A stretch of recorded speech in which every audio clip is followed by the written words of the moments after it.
So we're here at Band Pro Open House 2016. We're back talking to Phil Holland, DP. And Phil, how you doing, man? I'm doing great. It's been a good year of shooting.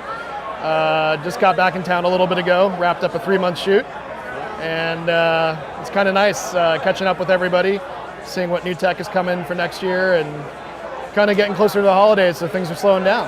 Yeah, so nice relaxing time.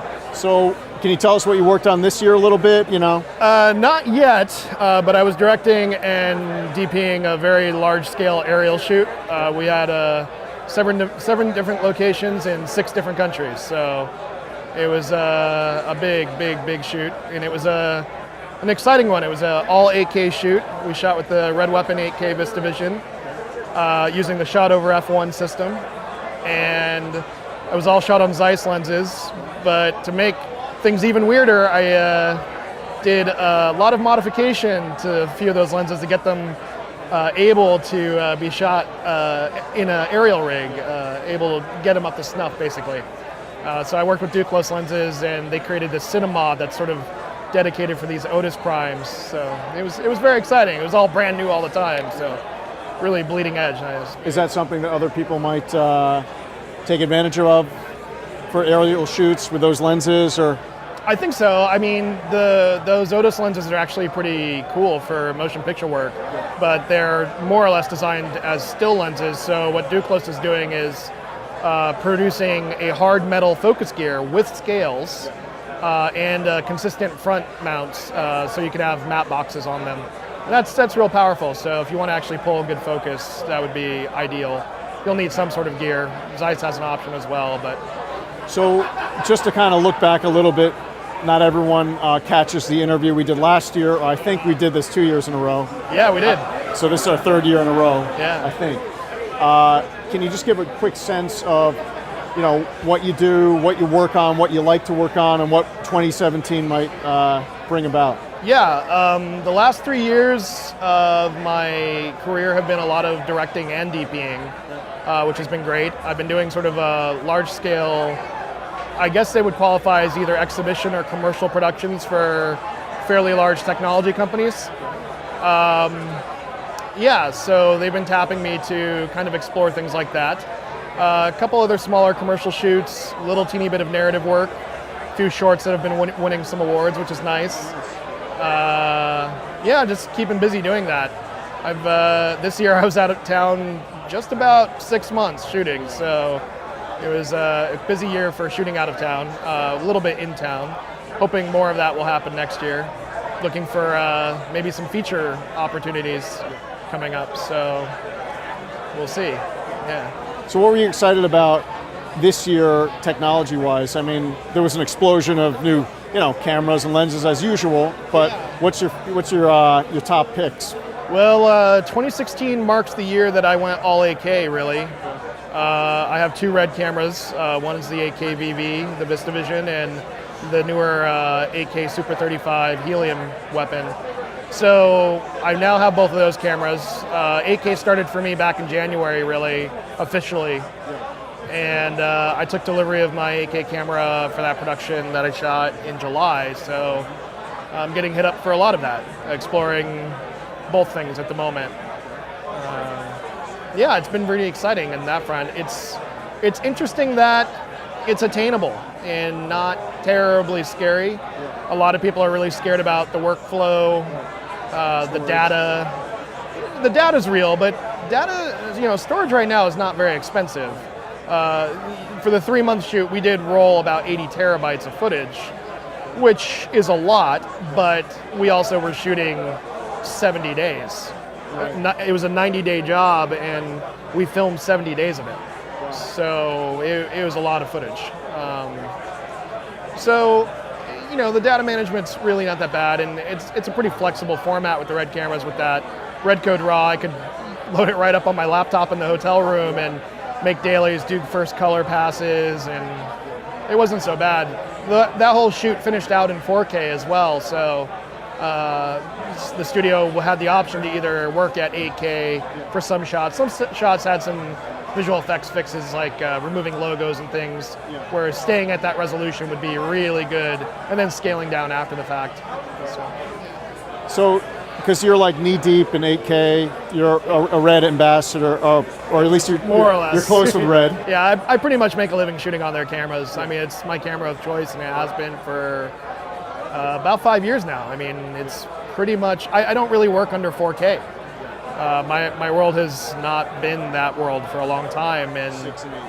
you know, what was that? January of this year, I think at CES, we had what was that, the UHD Alliance form, and produced the specs for, you know, what 4K was going to be for everybody. And what was really powerful about that was that's everybody. It's Fox, it's Warner Brothers, it's Netflix, it's Amazon, everyone agreeing on one standard. I've never seen anything like that before. So that's the world I tend to be working in at the moment, and that's where it's really exciting. It's where you can focus on making really compelling, high quality visuals. People that are looking at you, because you have a website, well, first of all, tell us your website. phfx.com. Okay. And that's actually been a cool year for that as well. I released some tools that are pretty much usable for all people. There's definitely some stuff that's more Red oriented, but there's a data rate calculator that converts frames to data rate that is probably the most powerful tool on that website, because it will tell you basically how much data you're going to use on set or for a project in a variety of different formats. You can even have an acquisition format that you enter and then calculate your dailies in your ProRes format, for instance. It's really, really useful. It's stuff that I made for myself and kind of prettied up and made available online. And it's been really nice. There's been some really big sponsors who have signed on for that. Most recently Adobe, which was huge. Yeah, I really love all those tools, and I'm happy to see that. I mean, right now thousands of people are using them every month, and it's really cool to see that feedback. I love that. Yeah. So, do you have any recommendations for people that are more coming up, maybe a little less guru on the tech side, to learn to better their craft, to be a really good production person? Because you just did a 70-day shoot, or 70 shooting days out of 90. I mean, you were all over the world, so you got to be really good at what you're doing. What recommendations do you have for people that are just either starting out or in the middle to take it up a notch? Starting out or in the middle. Middle's an interesting place to be. Starting out, I mean, if you're square one, and depending on what age bracket you're existing in, I mean, there's school. AFI. I was an instructor at the Noman School of Visual Effects for a while. They have a program that's more post and pre-production oriented, but that is an entertainment path for a lot of people. A lot of directors have come through that school. The New York Film Academy, I think, is actually a great little program. Gets you up to snuff, understanding the basics, and you make a film at the end of the day. There's definitely different levels. On the collegiate level, USC's got a great film program. Those all represent different budgets, different time allocation, whatever you want to call it. So if I was a teenager and looking that way, that's one way to do it. The other way is to get experience by shooting. I'm a big advocate of that. It's more or less how it happened for me, but I don't think my situation would have been common or really easily accessible for the public or anything like that. Everyone's got a unique path, and I just happened to be in a place where they were shooting movies a lot, so that led to some of my earlier opportunities and eventually my bigger break. Then the web. The web's very powerful. The forums online, you have access to ASC members now who are contributing. I'm a big contributor to Red User. DVX User is still very good. And there's various other websites that are very good with tutorials and whatnot. And YouTube's got a million things. It really depends on where you're starting from and where you're at, but the biggest statement I would ever tell anyone starting out, get really familiar with the camera, become bulletproof with that, which requires shooting and experimenting. And that's something that a lot of people don't really do these days. A lot of people just expect to pick something up and go. And I'm a bigger advocate of spending time with it, develop your shooting methods and techniques, and learn about lighting. I mean, I'm 18 years into my career as a professional shooter now, and I'm still learning new things about lighting. I mean, it's fascinating. That's really the joy. And you don't need really expensive gear to get started out. I mean, even most quality digital cinema cameras now, the companies that make them, they have different budgets, so you can get into a good camera, so you can make the quality images you want. It's more about finding a way to do that with the tools that you have access to. So just for the folks at home, are you open to people ever getting in touch with you, asking questions, things like that, commenting, harassing you, whatever? I might be slow to answer sometimes. I get quite a few emails during the week, but for quicker things, I don't mind helping out.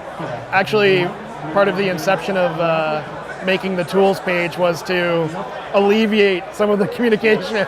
People are asking me the same things over and over again. I'm like, right here, here's a link. So how can people either email you and follow you on social if you do that? Yeah, phfx.com or philholland.com.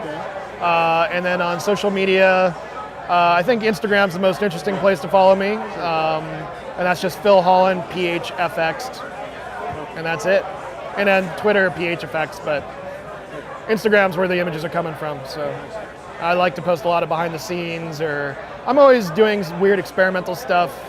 Lately, handling the post side of a project, so building massive raids and figuring out new workflows for next year, exploring new technology like Thunderbolt 3 and USB-C. So that's changing the face of our industry for this year and 2017 and probably there on out. It's very powerful. And you sleep occasionally? Sometimes, yeah, sometimes. I do it the way Dr. Strange does in the movie, where I project myself and read. I don't know if you've seen the film, but yeah. Spoiler alert. Thanks for sitting down with us again. Yeah, it's great to see you. I think it was very informative, and we'll do it again next year. Yeah. Thanks, Mike. Appreciate it.